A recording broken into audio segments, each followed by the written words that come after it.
Strange Brew Podcast, Season 1, Episode 337. The Chicago Bears had their hearts ripped out in the cold weather at Soldier Field by a West Coast indoor team. And you hate to see it, but more than that, you love to see it.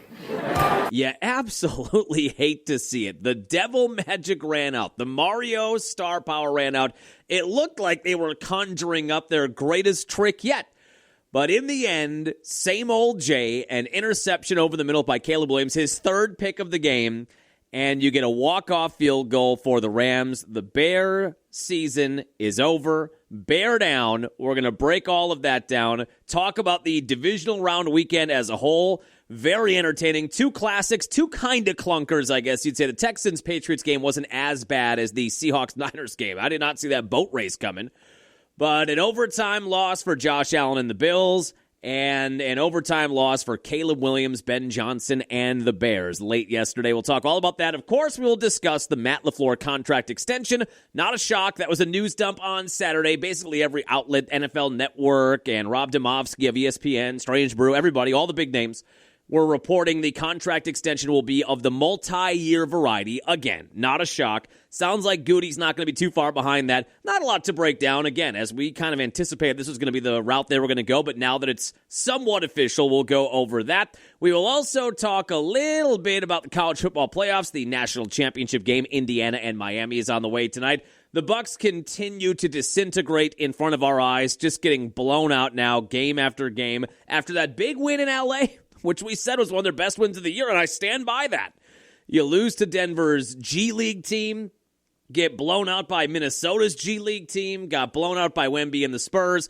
They have a noon tip time this afternoon in Atlanta, but now sitting at 17-24, and the season really feels adrift at this point. They need to fire Doc. We'll hit on a little college hoops at the end of it, too. Badger basketball, I might have been right. They might be good. Got another win against Rutgers. They are 13-5, 5-2 in Big Ten play, and they might be just on the outside looking in, or maybe right at number 25 when the new top 25s come out today. Let's go.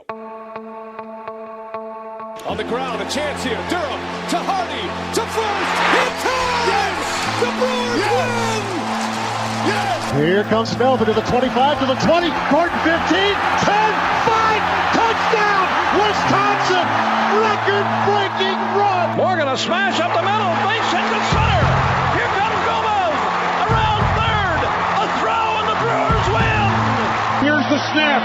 He looks, he throws, it's complete interception. And there is your Super Bowl dagger. Booker the drive, gets inside, leans in, knocked away and stolen by Holiday. Phoenix has to foul, and a pinnacle ball throws it down. Swinging fly ball in the right center. Broxton is there, and they're the champions. They have done it. It's been a 50-year journey. Wisconsin, we've got a room at the top of the world tonight. The Milwaukee Bucks are NBA champions. Yeah, welcome in on an MLK Monday morning, federal holiday today. It is absolutely brutal weather in the Midwest. Colder than a witch's titty out there, isn't it? But cold out there today, and on top of that, some snow, and the wind is whipping. What are we at right now in Sheboygan as we record this? We are at a gentleman's 1 degree and a wind chill of 27 below. More snow coming Tuesday, and then the highs, I think, are 0 on Friday and Saturday, and maybe getting to 6 or 7 on Sunday. Just a rough stretch of weather. We're in the dog days of winter now. We always hear about the dog days of summer when you get to August and the hot weather's been lingering for a while. I would say late January through February. From now until the end of February, it's only 6 weeks, but it feels like it's about 15 weeks. It feels like in a couple of weeks we'll be talking about a podcast on January 42nd. It's one of those kind of deals. But we're in it now. The only solace I have is that it's staying lighter out a little bit later every day. You're not getting that pitch black darkness at 4:15. We're getting closer to 5 o'clock or a little after 5 o'clock now. But we are in the dog days of winter in the Midwest. No doubt about that. Waking up to bitterly cold temps and snow coming down and whipping out there on your Monday morning. So back on our regular podcast schedule, I'm back from the curling tournament down in Chicago. We did not play any Bears fans. There were only two teams. Like I think I said on Wednesday when they had the podcast before we got out for a long weekend, It's at the Chicago Curling Club. It's their annual men's tournament, their annual men's Bonspiel. But they only had, I think, a couple of Chicago teams. I did not see a whole lot of Bears apparel. I did see one member of their club had a Bears hoodie on, and I went right up to them and I said, "You can blow it out your ass." No, you know what I did? I walked up to him and said, "Congratulations. I feel good for you guys. You guys haven't had a winning season in a long time. I like to talk tough on the pod because, congratulations. We've been good for so long, and you guys deserve it." Now, there was only one Bears hoodie sighting over the weekend, but it was a 32-team tournament, 16 Canadian teams and 16 U.S. teams. The Canadian teams, as you would expect, as it relates to curling, a little bit more talented, although we beat 2 Canadian teams, but they keep track of not only the winner of the Bonspiel, but they keep track of what country registered more wins. And it was the Canadian team that registered more wins, or it was all of those teams that got more wins. So they got to sing "Oh Canada" at the end of the Bonspiel instead of "Real American," instead of the Star Spangled Banner. I guess that's a thing. That's the first time that we were down for that time. But that's the thing, I guess. If more Canadian teams win, they get to sing their national anthem on Saturday night of the Bonspiel. And I was worried. I know we talked about it on Wednesday. I was worried about going beer for beer with some of the Canadian teams. Those guys can drink. Now, we drink. We have drinking culture. I'm not doing as much as I used to. Getting a little older. But we have in the Midwest, obviously, big-time drinking culture, but the Canadian curlers that are out in the outskirts of Ontario in the wilderness, when they get down there and they get a weekend of all-you-can-eat food and all-you-can-drink beer and cocktails, and that's what it was, we paid $600 for a four-man team, so about $150 a man. You get all of the food they have all weekend. They had Portillo's, they had Lou Malnati's, they did sous vide beef tenderloin and turkey tenderloin and a great mixed veggie run and fantastic desserts. You get all the food you can eat every breakfast, lunch, and dinner and snacks and late-night pizza. And they have a full bar, and it's 7 tap beers. You know what they had on tap? Yuengling. I don't know if we talked about this in the podcast. I know we talked about it on the morning show. Yuengling is one of my favorite beers. Now, we're going to find out if it has the staying power of one of my favorite beers because now it's available every year. I do feel like there was a part of the I can't get it everywhere, so it was a specialty. Anytime I could get it somewhere, if we were traveling, if we were in Indiana, if we were in, well, how would you go to Indiana? But we would. We've done it. You go there, you can find Yuengling. East Coast, you can find Yuengling. Nashville, that's typically where I've had it. You can find Yuengling. It is America's oldest brewery. They do a bunch of beers. I think the classic amber, just a regular old-fashioned drinking beer. Their black and tan's pretty good, too. They have a good Oktoberfest, too. I celebrate the entire catalog. But the regular old classic Yuengling amber is one of my favorites. I like to get a long neck and throw it in the freezer for 10 minutes and then drink it so it's ice cold, like it is outside. Use the big fridge. Use the outdoor fridge. And I know their distribution has opened up. A month ago on the morning show, we talked about how it was going to be available in the Midwest at some point. We didn't have a date. So when we got into the curling club, and I immediately made a beeline for my first drink, the second I got there, I'm going to capitalize on this all you can drink, all you can eat. And I saw Yuengling on tap. I gasped. I thought, oh, my God, that's right. I didn't think it was going to happen that quickly, though, because we talked about it late December, early January, that it was going to happen at some point soon, but we didn't have an exact date. So when I saw that, I thought, oh, my God, I got a bunch of those. I'm not sure if in Sheboygan or the Milwaukee area, if you go to a bar right now, do they have Yuengling on tap, or if you just go to a liquor store? I assume they do if it's in Chicago. So we had that. There were 32 teams, 16 Canadian, 16 U.S. We were cold to begin the game, like cold to begin the tournament. We lost our first 2. Then we got hot. We won 4 in a row. And then we got to the last grouping on Sunday, which if you do Bonspiels and you're a part of a team, that's kind of what you want. You want to be out there with the last 8 teams, or in some cases, the last 10 teams. And we were third event runners up and lost a tight one our last game Sunday. So I guess you could say of 32 teams, we finished basically in 6th place of 32 teams. But not a bad time overall. The Chicago Curling Club is more in the Northbrook area, so you're not in the heart of Chicago, but just a lot of fun stuff to do. Pop by a lot of different places. Stayed up way too late. I think on Thursday night, I went to bed when my alarm normally goes off at 3:15. That rattled me a little bit, I'm not going to lie. I knew just by the nature of what curling is, and I think part of the reason I love it so much is that I grew up in bowling culture in Sheboygan at Maple Lane. Shout out Maple Lanes. And the bowling people and the attitudes and the drinking component of it and the socializing part of it, the Venn diagram of bowling culture and curling culture is kind of just a circle. There's not a whole lot that is on the outside looking in there. And I feel like that's why we've enjoyed curling. We've been members of the Milwaukee Curling Club for 10 years. But I think that's a part of why, just growing up in that kind of culture, it felt very familiar. We went to a Learn to Curl at the Wauwatosa Curling Club in 2014, and we joined the Milwaukee in 2016. But as soon as we got to the Tosa Learn to Curl, they teach you how to do it, and then there was just a big old keg that they tapped, and you could fill up a beer, and they brought out some frozen pizza. I thought, this is familiar. I've done this before. This has a very familial feel to it. So we've really enjoyed that part of it, and that's a part of all of curling, but especially the bonspiels, especially the tournaments. You stay up way too late, you drink way too much, you eat way too much.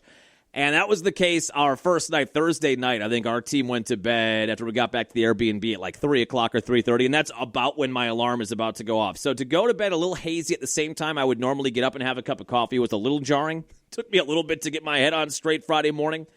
But overall, just a really good time, and that's why we had off on Thursday and Friday last week. Now, as I reported on the morning show, breaking news, I am now going to be working for 7 straight full weeks, which feels like a record with what has been the last 2 months of holidays in the middle of the week, burning up vacation days, curling tournaments. I am now on a run of 7 consecutive Monday through Fridays. And then 7 weeks from today, I will be in Arizona. Not that I'm counting down to that, but we're taking a week off for spring training. But we're going to have a more consistent Monday, Friday podcast format here now for the foreseeable future. Well, I hope everybody out there had a good weekend. It really made it nice to get home from that tournament yesterday. My only regret was for the handful of Bears fans that were at the curling club, we didn't get to stay because it was the last game of the weekend, a 5:30 kickoff or whatever it was yesterday. We didn't get to stay and see in real time Bears fans have their hearts ripped out. But what a weekend of football. So let's just start on Saturday. We don't have to talk anything about the Seahawks-Niners game. It was an absolute blowout. Brock Purdy was terrible in Seattle. And that Seattle defense is legit, but Seattle rolls 41-6. That was a nothing burger of a game. Seattle on to the NFC title game. They will host the NFC title game. Just as a side note, since we talked about Brock Purdy, I'm going to bring this back to Jordan Love because that's what I do. For all of the people, and there are still people on Packer Twitter, on Packer social media that are finding a way to put blame at the feet of Jordan Love for losing that wild card round game in Chicago. Look at some of the quarterback play over the weekend, everybody. Josh Allen was a part of, 4 turnovers, and the team had 5 turnovers overall. He was right in the middle of all of that. Josh Allen, MVP, 3, 4, 5 turnovers. Brock Purdy couldn't connect on a pass. He had a bunch of turnovers. C.J. Stroud threw 4 interceptions. Caleb Williams threw 3 interceptions. Matthew Stafford didn't throw a pick, but didn't throw a touchdown. And I know the weather was a part of that, but 20 of 42. Everybody always talks about Jordan Love's inaccuracy. The guy who's about to win the MVP was 20 of 42. Again, I get it, wind and snow and all the adverse weather conditions in Chicago, but look at the quarterback play over the weekend from some of these guys that people would say are better than Jordan Love. Jordan Love threw 4 touchdowns and did not turn the ball over. Look at some of the quarterback play over the weekend. But that Seahawks-Niners game was very blah. Now, Broncos-Bills. I don't know what to say for Bills fans. I sent a text to my buddies. There was a tweet I saw that made me laugh and kind of cry at the same time. And I don't even know. It could just be parody or satire. But it was a guy with a big following. And the Bills lose that game 33-30 in overtime. They lose in heartbreaking fashion again. The only franchise I think that can match the Packer playoff heartbreak in the last 25, 30 years would be the Buffalo Bills. At least Packer fans, we have a couple of Lombardi trophies to show for that pain. The Bills have none of that. But there was a tweet that got sent out that was a quote that said, "I'm running out of time." And it was in quotation marks, and then the tag was, "My 71-year-old father to me right now." As a Bills fan, I'm running out of time. I felt so sad and couldn't help but laugh a little bit at the tweet. I'm running out of time. Here was something, now there's going to be some language here. There was a Twitter Spaces for #BillsMafia, where everybody can hop in and be a part of the post game and air their grievances and commiserate about the loss. This is the Bills Mafia Twitter space in the immediate aftermath of an overtime loss in the division round where they turned the ball over 5 times. There's some language here, and then there's a brief 5-second pause, and then the host of the show just made me laugh out loud. Allen, bro. Man. Fuck, man. Why is this happy year after fucking year, bro? I stopped watching this game 5 minutes ago, bro. I knew the outcome. I knew the fucking outcome, bro. Fuck.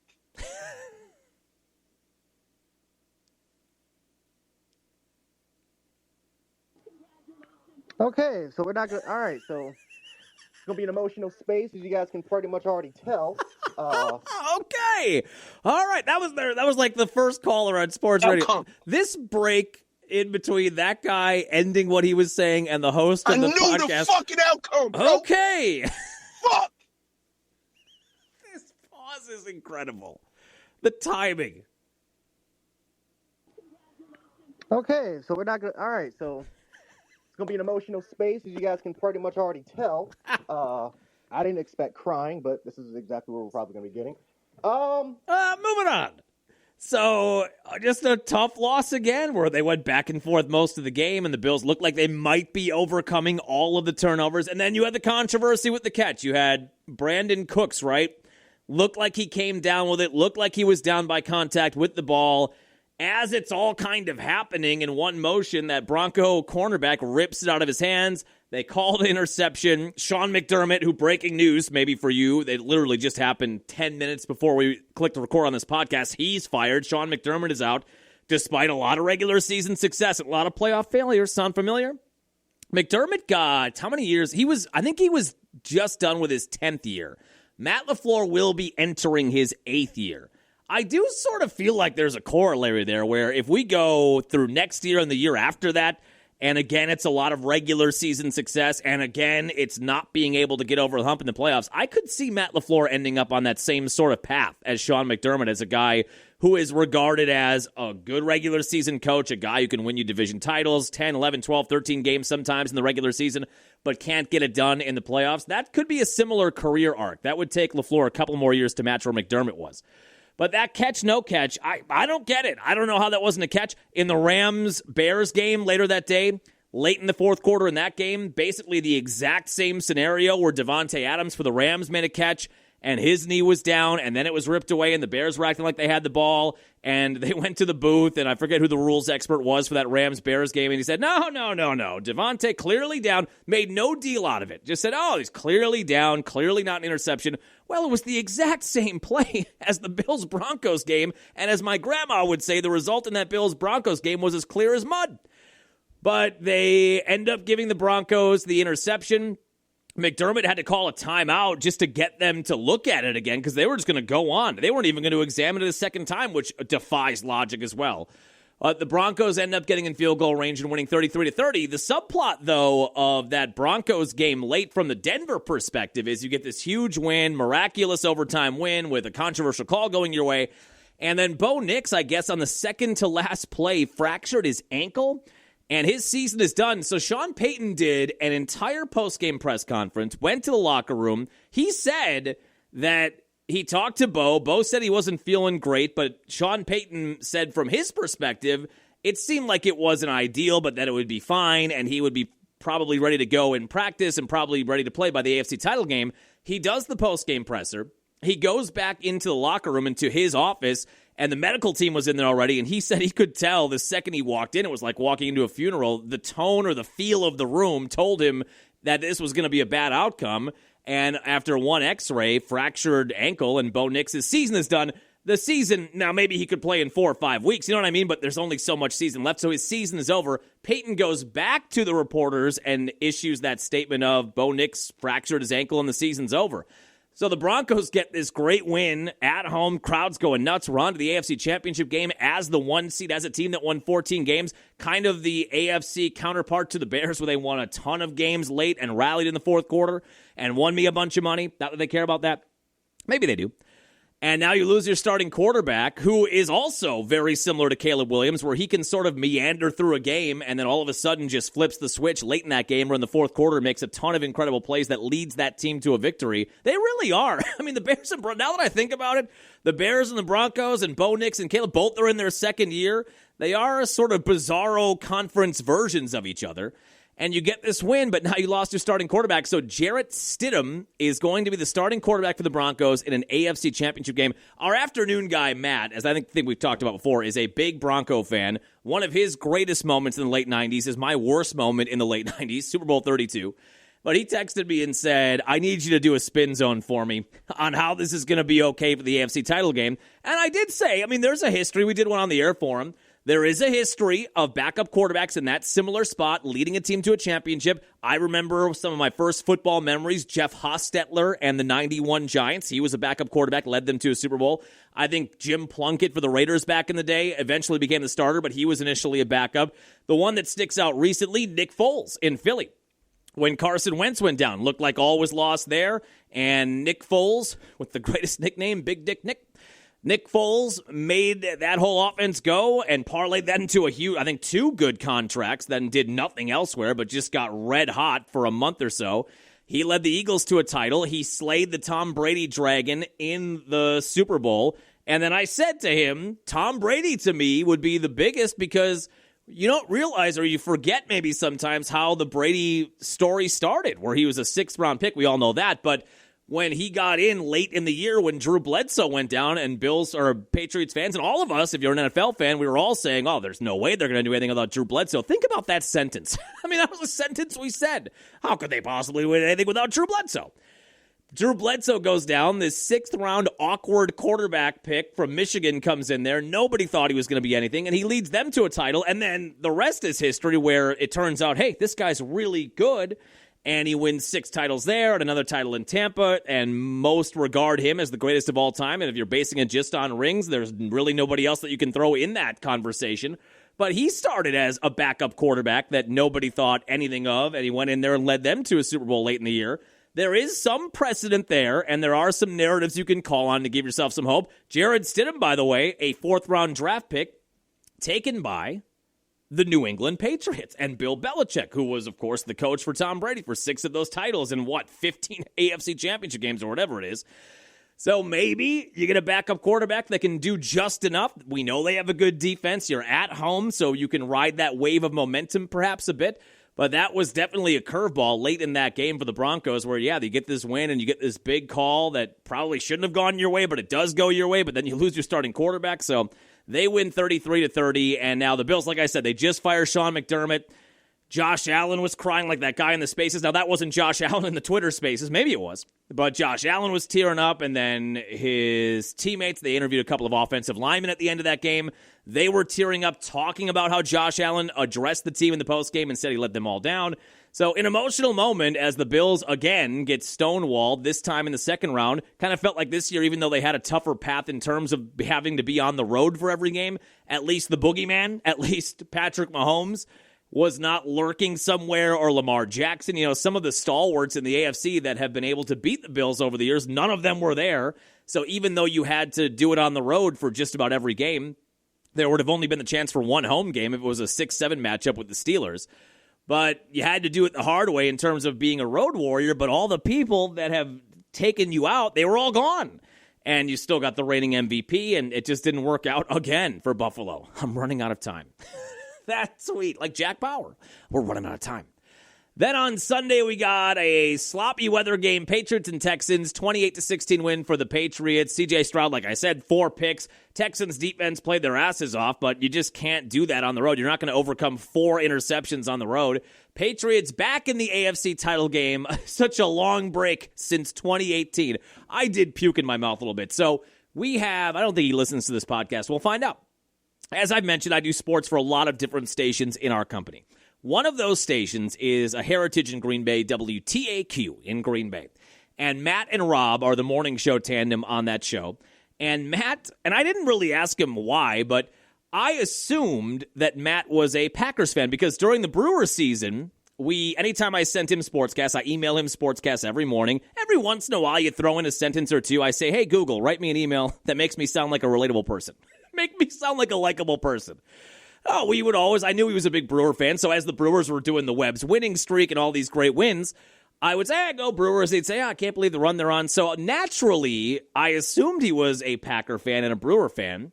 And as it turns out, he's a Brewer fan and a Patriots fan. I don't know how that happens because I sent him an email before the wild card game, Packers-Bears, said, hey, go Pack this weekend. He said, go Patriots? I said, whoa, okay. I didn't know that. I learned something about you. And I don't know how that came to be, and I don't know that I want to know. I think our relationship is fine the way it is. A couple of sentences back and forth. No, he seems like a great guy. I'm just joking around. Seems like a great guy, but I just didn't dig any further and just said, hey, wow, I learned something about you there. And he said, yep, since 1985. So he must be my age or maybe a little bit older. And then I did send him an email this morning. I said, hey, good win for your Patriots. And he emailed me back, and I don't think he was being facetious. And he said, yep, the Cinderella season continues. The Cinderella season for the New England Patriots? Look, I get it's been rough since Brady went down, but that wasn't that long ago. The last time they were acting on the telecast last night like the Patriots had just ended this 50-year drought, like they'd been wandering around in the desert with that dry air for 50 years, for 100 years.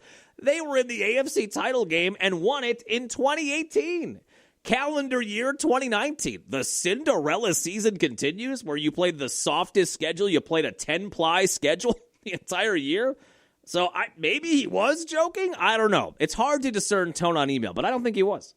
Our long drought, our long nightmare is over of not being in the AFC title game for 8 seasons. Well, they win 28-16, and then, yep, we get Rams and Bears. It was bear weather in Chicago with the wind whipping, some snow coming down, snow on the field. Looked like an icy field. Soldier Field conditions, as per usual, were trash. And you get the close game, tied at halftime. Rams got the 17-10 lead late. And then you got at the end of that game, let me see if I can find, I don't think I saved it. The Kevin Harlan call. Tirico's call was great, and I hate to play a positive Bear highlight. Let me just see if I can find the Kevin Harlan. Kevin Harlan does national radio, the ties to the Packer organization with Bob Harlan, Bob Harlan's son, and Olivia Harlan Decker, married Sam Decker, Sheboygan royalty. Kevin Harlan, Caleb call. So the Bears end up down 17-10, and it's late in the fourth quarter, and it's 4th down and 4 inside the Rams' 15-yard line. Season is on the line, and the Rams immediately get pressure. Here we go. And the Rams instantly get pressure on Caleb Williams. He runs back. It looked like a game of NFL Blitz. Remember an NFL Blitz, the football video game corollary to NBA Jam? And often in NFL Blitz, you would run backwards like 50 yards and then launch one down the field because the computer AI, the defense in NFL Blitz could never figure out how to defend people downfield if you were throwing it from like your own 5-yard line. That's a play that happened in real life. He backtracked from the 15 to the 40-yard line, heaves one into the end zone, and I'll be goddamned if Cole Kmet is not standing there basically wide open. And in the gun is the quarterback, Caleb Williams. Looks into the nickel. Arms outstretched. 4th down and 4. 14 of the Rams. Shotgun snap. Goes back 4. 4-man rush. He's chased. He's flushed. He's all the way back to the 40. He's backpedaling and throws a pass into the end zone. Caught! Touchdown! Touchdown! Chicago has caught a touchdown pass with Cole Kmet open in the corner. If you hadn't seen it, you would not believe it. He's one of the best. Hey, you let the moment breathe a little bit. 18 seconds left. Pandemonium at Soldier Field. I gasped when he made that play. When I saw Kmet wide open, now that is a hell of a throw. Caleb Williams clearly needs to work on his accuracy, and he clearly needs to be better during the normal run of the game. It is almost impossible to refute at this point that Caleb Williams is not an ice water guy. He's got ice water in his veins. He does find a way to make plays late. Now, he also screwed one up in overtime yesterday. But during this devil magic run the Bears have been on this year, where they won 11 games and 7 of those came in the fourth quarter on dramatic plays, maybe not to that degree, but not far off, like we saw when they came back against the Packers in Week 16 and came back against the Packers in the wild card round. He does have a knack for clutch situations and coming up big in those situations. Now, some people, Rams fans, and I saw Twitter, they all thought, oh, Cole Kmet pushed off. How can they not call the push off? When you see the replay, it is a barely noticeable nudge forward. Whoever that cornerback was for the Rams just could not have played that any worse. First of all, with the press they were putting on Williams, how was it one-on-one where a corner was playing a 6'6" tight end That's a tough matchup on a jump ball, but he could not have played it more poorly. And Kmet gets the catch, and they tie the game. Here's one thing I'll say about Ben Johnson in that moment. Now, Ben Johnson this year, and I think we said this on the podcast on Wednesday, I do feel like Ben Johnson is playing a character to some extent. I think he spent a lot of time next to Dan Campbell. We know who Dan Campbell is. We knew from the second he took that Lions job, and at the introductory press conference, he talked about taking you out to the deep end and drowning you. And if you knock us down, we're going to get back up, and we're going to bite your knee, we're going to eat your kneecaps, and then we're going to take a chunk out of your shoulder. But that's really who Dan Campbell is, I believe. I believe that to be Dan Campbell's authentic personality. It's part of the reason I kind of like Dan Campbell, and wouldn't hate if we had a little bit of that mentality installed into the brain of Matt LaFleur. Maybe there's a system upgrade that Matt LaFleur can undergo where he could get like a 20% version of the Dan Campbell brain that will make him a little tougher, a little more macho, a little more aggressive, a little bit more of a gambler than what he is, especially when he has the lead in big games. But Ben Johnson hovered around that for a while, and he saw how well received it was by the Lions fan base and by NFL fans at large, that even if you weren't a Lions fan, you kind of like Dan Campbell because of all of that stuff. And I do feel as though he is somewhat cosplaying as Dan Campbell. And a big part of that is the rough, quick handshake for Matt LaFleur, and I hate the Green Bay Packers and all that kind of stuff. And another part of it is the aggressive play calling. Dan Campbell, we know, is a gambler, and he'll take chances in big games, going for it on fourth down when the down and distance isn't advantageous, when the field position is not advantageous. It works for him a lot. It cost him in the NFC Championship game 3 years ago, and as he said in the postgame, that might be our only shot, and right now it might look like that's his only shot to get to the Super Bowl. But it is a high-risk, high-reward mindset. Well, Ben Johnson, when he took over, he was talking a lot of trash about how that was going to be their mindset. They were going to go for the throat. They were going to go for the win when they could.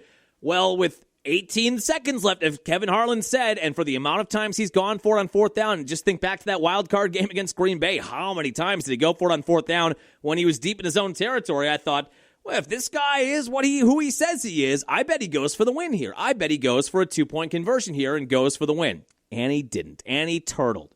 And that's the second or third time this year where Ben Johnson, who again talks very loudly about how aggressive he's going to be as a coach and how we're changing the mentality and we're going to go for wins instead of playing not to lose, we're going to go for wins. Matt LaFleur. And he says that, he talks the talk, but when those instances have come up where, hey, you can go for 2 and win this game, Ben, if you go for 2 and you get it here, you are 2 yards away from a win and a ticket to the NFC Championship game. And when the rubber meets the road, when the money is on the table, what does he do? Kicks extra points. They go to overtime. Bears had a chance to win it in overtime, and then Caleb Williams, on a pass that ultimately I don't think is his fault that this gets turned over, but in a 17-17 game where the Bears were probably 20 yards or 15 yards away from field goal position that would have won them the game, this happened. Williams got time. Shot downfield in trouble. Is intercepted by Cam Curl.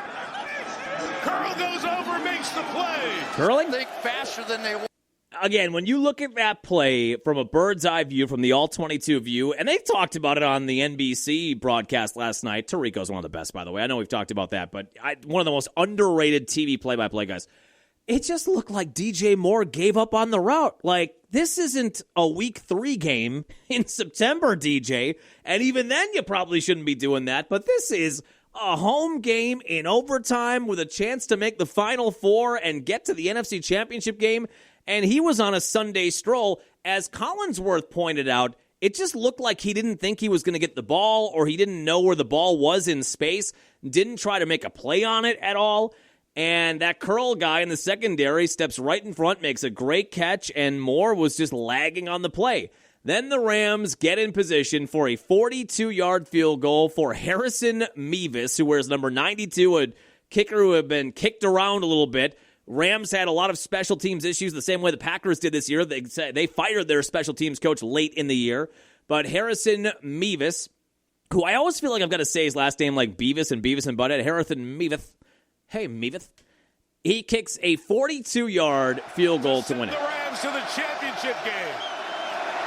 Mevis from 42 online, and it's good. And the Los Angeles Rams go to the championship game. with an overtime win in Chicago.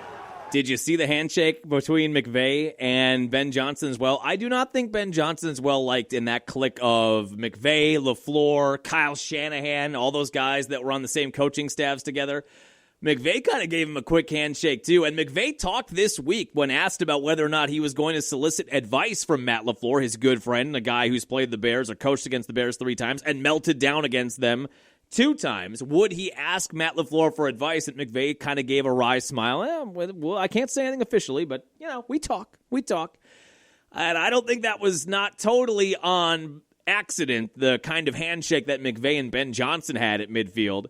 Here is the Barstool Sports guys, the Barstool Sports Chicago guys. They were at the game. I want to play you this clip just so you hear how quiet it got as soon as that field goal was good. I have never heard a stadium go that quiet. They're going, miss it, Noonan. And then he makes it, and it's just deathly silent.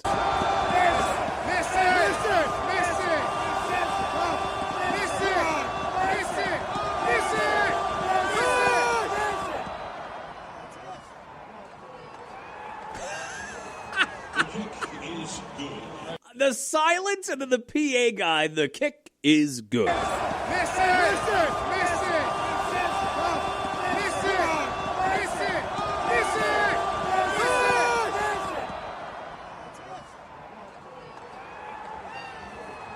kick is good.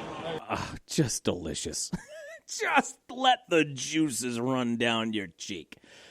So the Bears season, the magical run comes to an end, and now we're going to find out if new money can stay in the money, or if in the pretty woman comparison here, if they're going back into the street. Richard Gere's going home, honey, and you're going back into the street to earn your money. We're going to find out if that's what happens, because Bears fans, and I saw it all over social media, and I don't know that they're wrong to have this idea, but Bears fans are going to say, what a year. We won the division. We crushed the Packers twice in late game scenarios at Soldier Field. We beat them in the playoffs. We won the NFC North. We won 11 games. It's Ben Johnson's first year. He's only going to get better. Caleb Williams, yes, he has problems that he's got to fix, but overall we feel good, especially with the clutch gene. We're going to spend some money on defense. We've got a good assortment of young wide receivers. We are on an upward trajectory. Their feeling is this is not a one-off.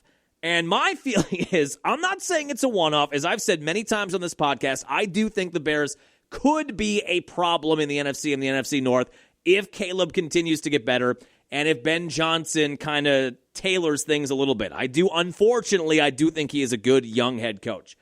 But in the NFL, it's fickle, man, and you can go from the year they had to the total opposite like that. And when you win 7 games, 7 of their 11, I guess 7 of their 12 wins, I guess, if you had the win against the Packers, 7 of their 12 wins were somewhat miraculous wins late in the fourth quarter where a couple of things had to go their way and the other team had to make a few mistakes to put them in a position to win.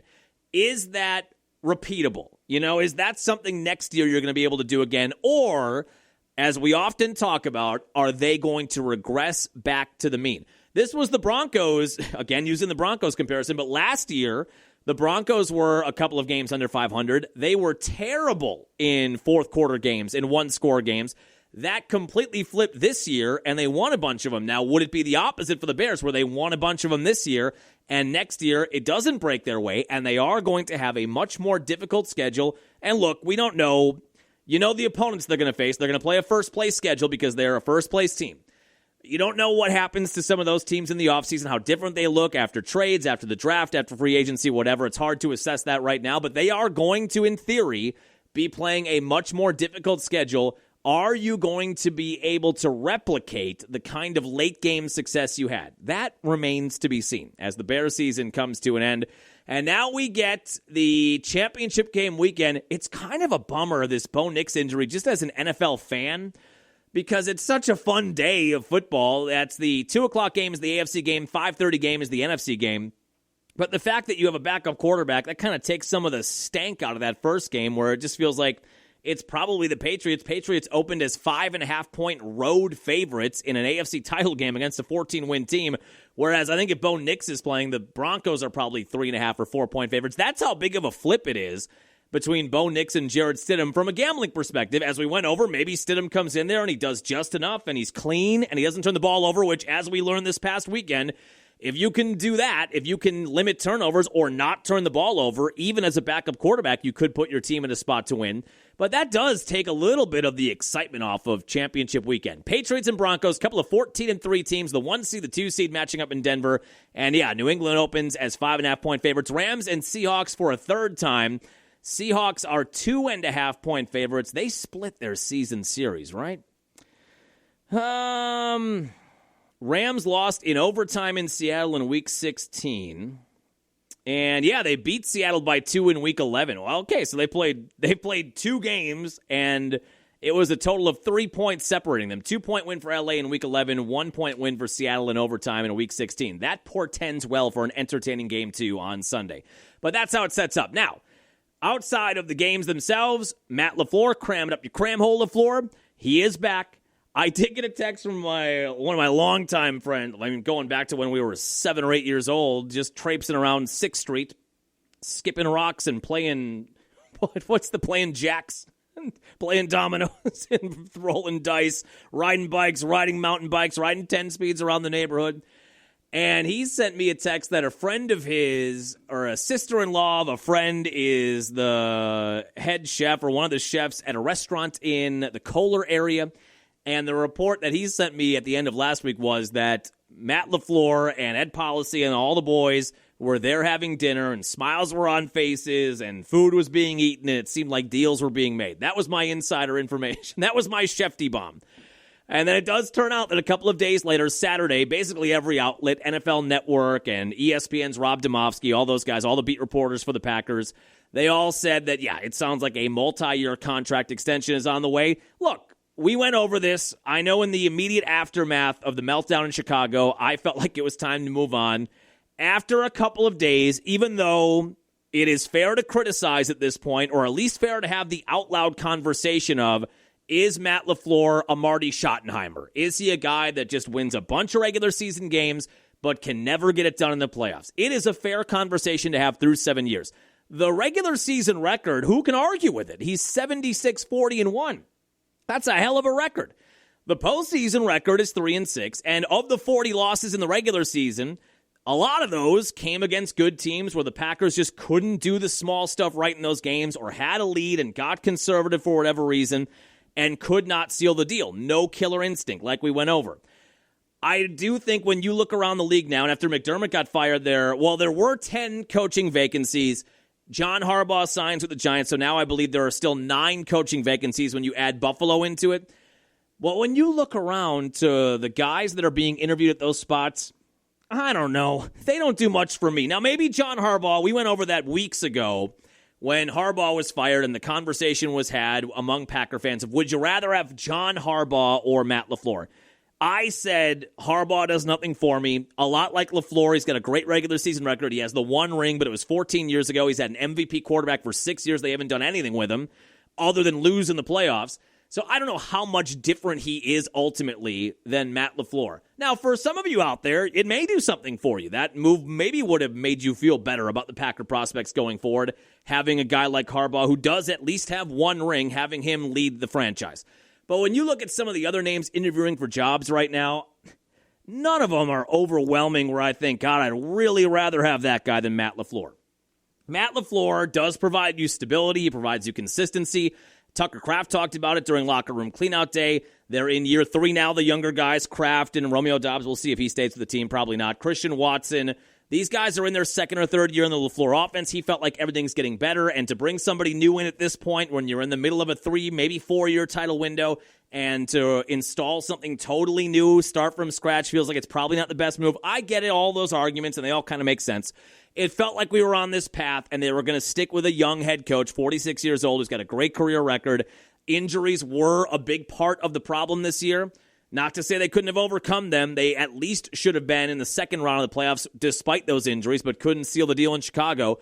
But when you lose guys like Tucker Kraft and Micah Parsons and Elton Jenkins and Devontae White and some of the big names they lost, that all has to get baked in as well. That is an explanation. That's not an excuse. If you say that's an excuse, I don't know what to tell you. Like we went over, if you're expecting 2nd and 3rd string guys to be Micah Parsons 2.0, I'm sorry. That's just not how it works. Those guys are once-in-a-lifetime kind of players. Or, maybe not. That's a little dramatic, but you know what I mean. You can't just replace those caliber of players with second and third string or practice squad guys. So it does need to be discussed when you do the autopsy of this past Packer season. And with that in mind and the record and the age, it just feels like this is the direction that they were going to go in, and they are. We don't know how much money. We don't know how many years. My guess is it's a 3-year tack on to the 1 year left on his deal.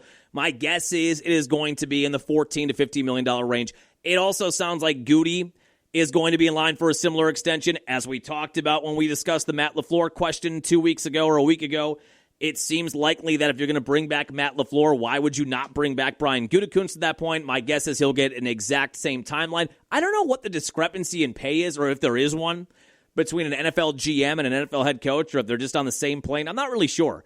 But whatever the year amount is for LaFleur, my guess would be that's going to be the year amount for Gutey as well. I don't know if they're going to have a conference this week. I would think they will, just because Ed Policy is going to want to, for his first big move as the team president, I would think he's going to want to do a little Q&A, talk about the rationale behind it, how they came to this conclusion.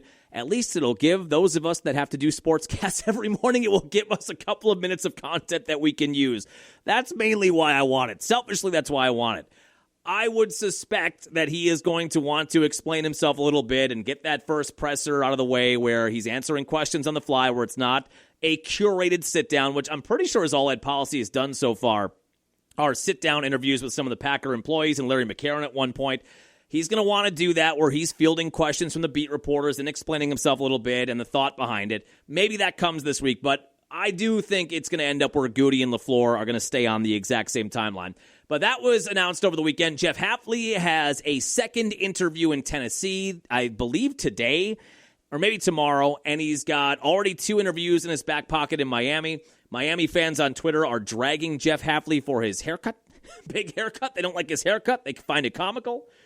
And it just does feel as though we're on the path right now, as we've been over, that he is going to be a head coach somewhere. The way he handles himself, he feels like a leader of men. He is a great guy with the media, young, on-the-rise defensive coordinator, even though that Packer defense left a little to be, maybe a lot to be, depending on your perspective, to be desired at the end of the year. After Parsons went down, they slipped from 5th to 13th in total defense. We saw them melt down in Chicago in the regular season. We saw them melt down in Chicago in the playoffs. But overall, it felt like he's a guy on the rise, and he's a young head coach in the making. It does feel like at some point he'll be hired somewhere, but he's already on multiple interviews across the league. Rich Bisaccia still has his job. I don't know how to explain that. I thought the first move after they got done with dessert at Black Wolf, that would be the first move, is to fire Bisaccia. We'll find out maybe. I would guess Ed Policy, if he does do a Q&A, if he does do a press conference, and maybe it is with LaFleur, my guess is they'll both be up there together, that is going to be a question that will be posed again, and maybe there will be a better answer at that point. But that was news over the weekend. Matt LaFleur back on a contract extension. Gutey likely back on a contract extension. And maybe we get an Ed Policy press conference at some point this week. As a side note, in other coaching news, did you see Mike McCarthy is going to be doing an interview with the Pittsburgh Steelers? I need this to happen for a variety of reasons. I need this like I need air to breathe. I need this like I need a Tums after I eat something the color red. I need this like I need a courtesy laugh from my wife when I make the same joke for the 800th time. I need this so badly. I want Mac back in the league. It makes sense. He's a Pittsburgh guy. When the Packers hired him, they talked about how he was Pittsburgh tough and how that kind of is a mirror to Midwest tough. I wonder if McCarthy goes to Pittsburgh, if that's where they land after Tomlin's done for 19 years, if McCarthy goes back home and becomes the head coach of the team he rooted for growing up, do we think that Aaron Rodgers is going to stay on for one more year in Pittsburgh? Could we get a reunion between McCarthy and Rodgers, kind of like a band when they go out on one final tour, the We Need to Make Money tour, the We're Out of Money tour, the We Live Beyond Our Means for 5 years and We're Getting Back Together tour? This would be an incredible finish to Aaron Rodgers' career if he gets one last ride with McCarthy and it's in Pittsburgh. Remember in 2018, and we discussed it as we discussed the timeline of the Packers, where that's after the 2014 season. It felt like there was a bit of a break there, and the play calling wasn't as imaginative, and we saw a lot more of Rodgers gesticulating to the sideline after bad plays or what he felt like were bad play calls or poor routes being run. We remember the 2018 storylines where they just didn't get along, and there was the accusation that McCarthy was getting massages before team meetings and was late to team meetings. There was a lot of weird stuff that was happening. For them to come back together 8 years later for one last ride would be theater. But McCarthy is getting interviewed in Pittsburgh at some point this week. As soon as I read that, I think one of my buddies on the text thread or our group chat sent that. Instantly, you've got to think of, well, does that mean Rodgers comes back for one more year and we get 1 year of a McCarthy-Rodgers reunion? That was news over the weekend as well. Now, let's talk a little basketball. We'll get out on the college football national title tonight. The Bucks are a disaster. We discussed it during the last podcast, I think. Was that when we did the Fire Doc rant? I believe that was Wednesday.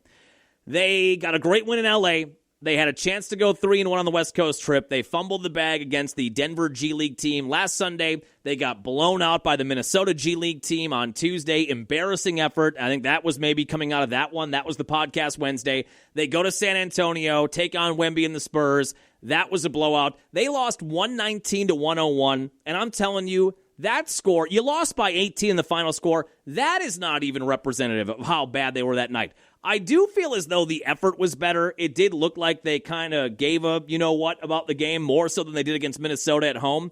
They were just overmatched. San Antonio's got the next superstar in Wemby, and Giannis even said that postgame. They've had some wars in Wemby's early years. You can tell Giannis ratchets thing up a notch when he gets to play a guy like that, a guy who's maybe going to take his torch as the premier big man in the league.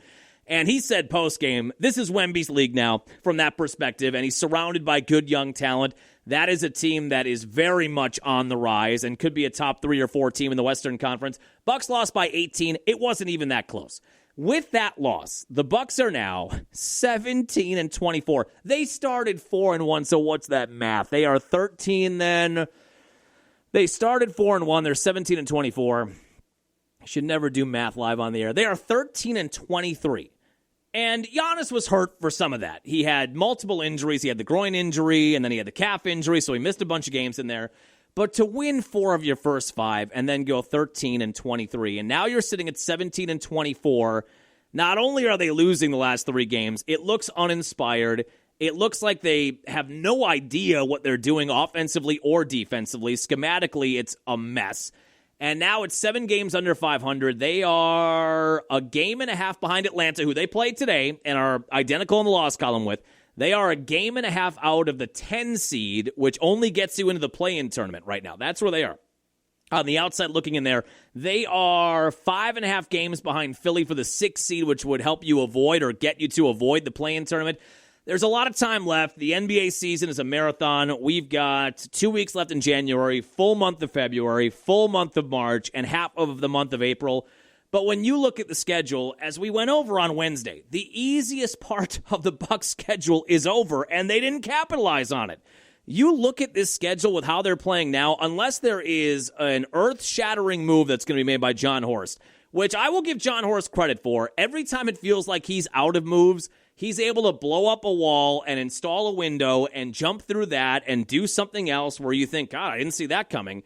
He is going to have to be at his finest at the trade deadline this year. And it has to come even sooner than that. The trade deadline isn't for 4 more weeks. This team may be 15 games under 500 by then.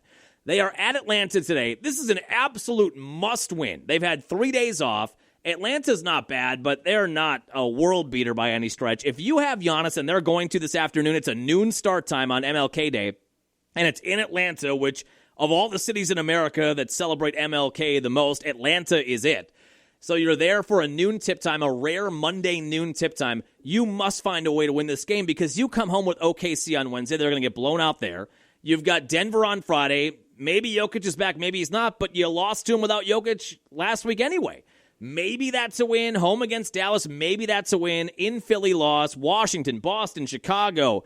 Back-to-back with Orlando. You've got to go to OKC. There is not a lull of 4 or 5 games. There's a couple games here and there, but nothing like what you had earlier in the year where you had a run of 3-4 games in a row against subpar teams, but I guess maybe the subpar team is the Bucs, you know?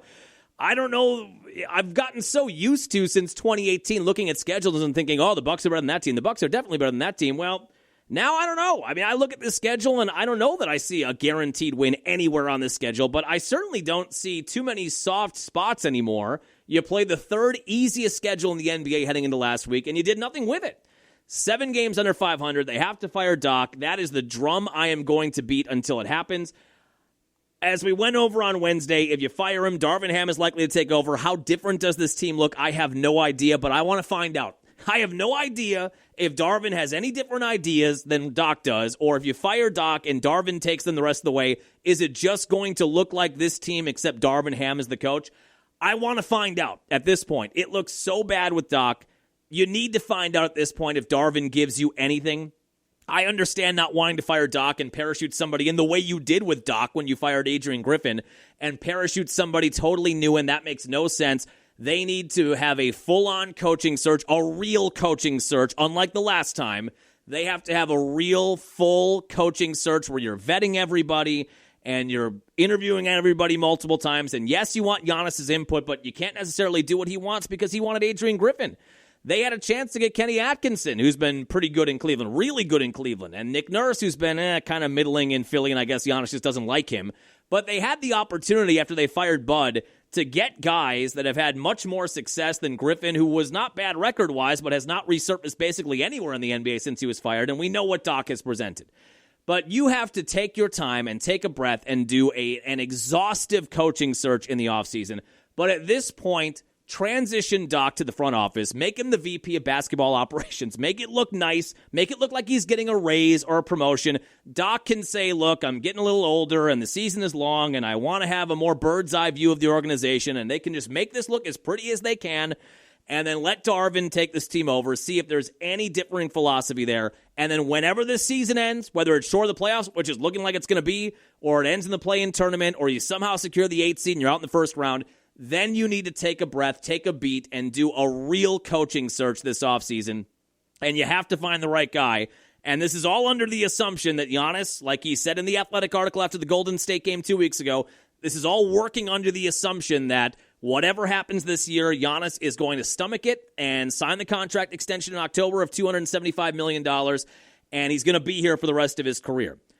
That might change, I guess. I am just taking him at his word until he says otherwise, and he has not said otherwise yet, and he easily could with where they're at record-wise and the way they're losing games right now. I wouldn't begrudge him one bit. Got to find a way to win today, and then John Horst is going to have to get uber creative at the deadline to rework this team on the fly. The biggest name out there is Ja Morant. So Ja Morant is, how old is Ja? That's the name most Bucks fans are talking about on Twitter. Ja Morant is 27? He's only 26 years old. Ja's 26 years old. He played at Murray State. Remember, that was the Murray State team that blew the doors off of a good Marquette team in the NCAA tournament in 2019. Or in 2018 then, I guess. No, 2019. Then he would have been drafted that summer. He was the second overall pick in 2019, which doesn't feel like a long time ago, I guess. He is, I think, was regarded as a young superstar with Memphis. He was averaging 27 points a game. I think he was all-NBA and a good passer, good shooter. He was extremely good at getting to the rim and getting to the free throw line. He must have been all-NBA something in there. He's a two-time All-Star. He was all-NBA second team, most improved player 2022, rookie of the year 2020.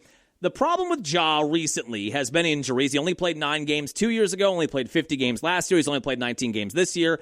And then there's the off-the-court stuff. Ja Morant has a gun obsession, and he has been suspended regularly, it feels like, in the NBA for mimicking firing guns during the game.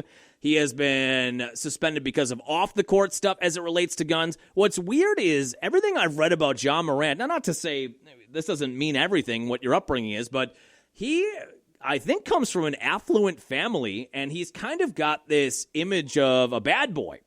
And that does not seem to be the background he grew up in. Again, that doesn't mean that you can't get mixed up in that, or maybe he loves that lifestyle for some reason. I don't know. But every indicator of his upbringing does not lead him to the kind of character that he is portraying on the court or off the court. So you've got a guy who 3 years ago was regarded as one of the best point guards in the league, a young superstar on the rise, And he's been undermined by his own doing with the off-the-court stuff, and he's been undermined by things he can't control like injuries. And now he's a guy on a Memphis team that's going nowhere fast that feels like he is going to be traded by the Grizzlies. Does that change the calculus if you trade? The trade I've seen floated is Kyle Kuzma and Bobby Portis for Ja. If that's the trade, do it. If that's how low John Morant's value is and those contracts line up, and they do, if you can trade Kyle Kuzma and Bobby Portis and get Ja Morant back, and maybe he rediscovers something this year with Milwaukee, maybe he doesn't, that's a risk worth taking for a 26-year-old point guard who 3 years ago was regarded as one of the young superstars in the league. If you have to give up the 2031 first-round pick in addition to Bobby or Kuzma or whatever combo of players, I don't want any part of that. With the way the year is going, with where you are in the standings, with how it's looked recently, I am not giving up what little draft capital I have. I am not giving that up to try to rescue this team or throw a life preserver on this season. But if you have to give up Kuzma and Bobby and that's it, and you get John Morant, that is worth exploring. But that's the big one that's out there in terms of trade speculation. I mean, he's averaging 19 points a game and 8 assists a game. Shooting numbers aren't good. 41%, 23%. Giannis is shooting better threes than John Morant this year. And like I said, he's only played 19 games, 28 minutes a night. Maybe a change of scenery. Maybe he's able to rediscover something. Maybe his game will mesh with Giannis's better than Dame's would. But if that's all you have to give up to get him, then you need to get him, and you need to get him today. If they want more than that, and the reports, of course, from Memphis' perspective are, we want at least a first-round pick for Ja.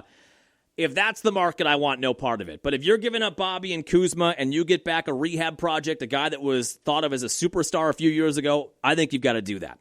The Bucks are in Atlanta today, a noon tip time. And then let's wrap up on college hoops and college football playoff championship tonight. There's not much to talk about there. I think Indiana rolls tonight. They are 7.5-point favorites. I don't think I'm going to make it an official pick. I just don't follow college football once we get to the stage of the year as closely as maybe as I should. And Badgers being bad and Luke Fickell being bad, maybe that changes this year, maybe it doesn't. That has sort of taken the joy out of late season college football for me. To me, Indiana looks like a machine. I know Miami's defense is very talented. They are quite good. But Mendoza, that Indiana offense, Cignetti's mentality, they're just robotic. They're super efficient. They get up and down the field. I don't see Indiana, outside of some injury or a weird turnover that leads to a touchdown or a pick six or a kick return for a touchdown for Miami. I just don't see Indiana losing this game. They are 7.5-point favorites. That's a lot of points in a national title game. That is tonight with a reasonable 6:30 kickoff. And college basketball, Marquette keeps losing their bad. Green Bay saw their winning streak come to an end. But the Badgers, they beat Rutgers at home 96-87. Nick Boyd, 32 points. Still needs to get better defensively, but that backcourt of Blackwell and Boyd has been tremendous offensively this year. So they beat UCLA a couple of weeks ago. They win at number 2 Michigan. They get the walk-off winner against Minnesota and a 9-point win where they led that game, I think, by 17 at the half. Needed better second-half defense, but whatever. They get the win there. They've won 4 in a row. They are 13-5. They are 5-2 in Big Ten play. And they're looking like they may not be bad, which I said many weeks ago, and I'll grant you, I had a little crisis of confidence as it related to that take, as they were losing, not only losing, but getting blown out by Nebraska, by Purdue, by who else? BYU. But it feels like Greg Gard has got the guys playing better, still have to get better defensively, especially in the backcourt. But it feels like maybe things are trending in the right direction at 13-5, 5-2. We'll see when the top 25s come out today, whether or not, is it out already? Or does it come out tomorrow? It is. Is this for this week? What are they again? 13-5? I think this is for this week. Maybe this is this week. So they're right now in the others receiving votes category in both the AP and Coaches Bowl. So they're getting there. But it feels like momentum is building a bit for Greg Gard and Badger basketball. And because I had that idea many weeks ago, they're going to be good. I think we talked about it before they got blown out by BYU when they were 6-1 or whatever it was. And then I was feeling like, I kind of missed on that one. But now we're feeling a little bit better, especially with that road win at Michigan. They are at Penn State on Thursday, the next time they're on the floor. That'll do it for us here on your Monday morning. T's and P's to all the Bears fans out there. We'll get back after it Friday, loading it up for championship weekend. We'll recap any news for the Bucks. Maybe they win a few games this week, probably not. Maybe there's a coaching change, hopefully. Maybe there's a trade, hopefully. We'll break that down as well on Friday. Have a happy, safe work week. We'll chat with you then.